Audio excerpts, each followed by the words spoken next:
Welcome to Swaroopa world అండి. ఈరోజు పచ్చిమిర్చితో గోంగూర రోటి పచ్చడి చేసుకుందాం.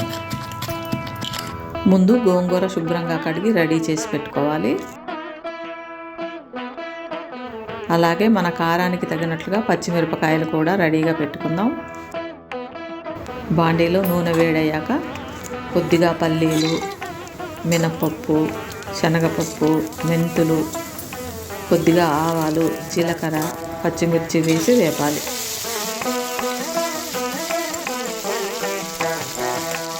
తరువాత కరివేపాకు కూడా వేసి ఇవన్నీ వేగాక ఒక బౌల్లో వేసుకుందాం. ఇదే బాండీలో కొద్దిగా నూనె వేసి గోంగూర కూడా వేపుకుందాం. అడుగంటకుండా నీరంతా పోయే వరకు గోంగూర వేగాక స్టవ్ ఆఫ్ చేసుకోవాలి. ఇప్పుడు రోలు శుభ్రంగా కడిగాక ముందే వేపిన పచ్చిమిర్చి రోట్లో వేయాలి. తగినంత ఉప్పు వేసి నూరుకోవాలి.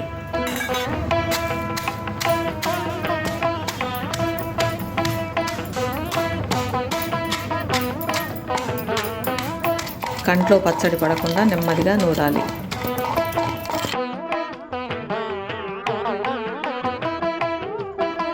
కొంచెం మెత్తగా అయ్యాక ఎల్లిపాయలు వేసి నూరాలి.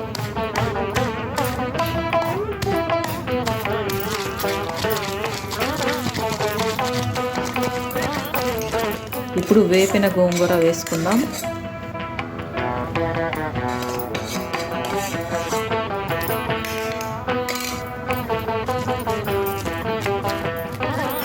చివరగా ఉల్లిగడ్డలు వేసి మెత్తగా కాకుండా పచ్చాగా దంచాలి.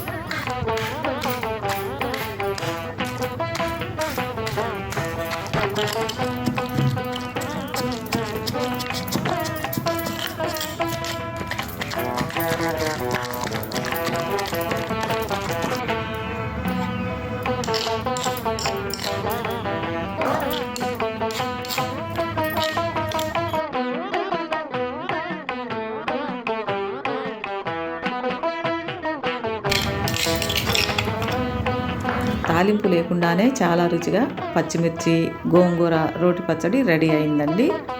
ఈ పచ్చడి వేడి వేడి అన్నంతో తింటే ఉల్లిగడ్డలు కరకరలాడుతూ మరింత రుచిగా ఉంటుంది.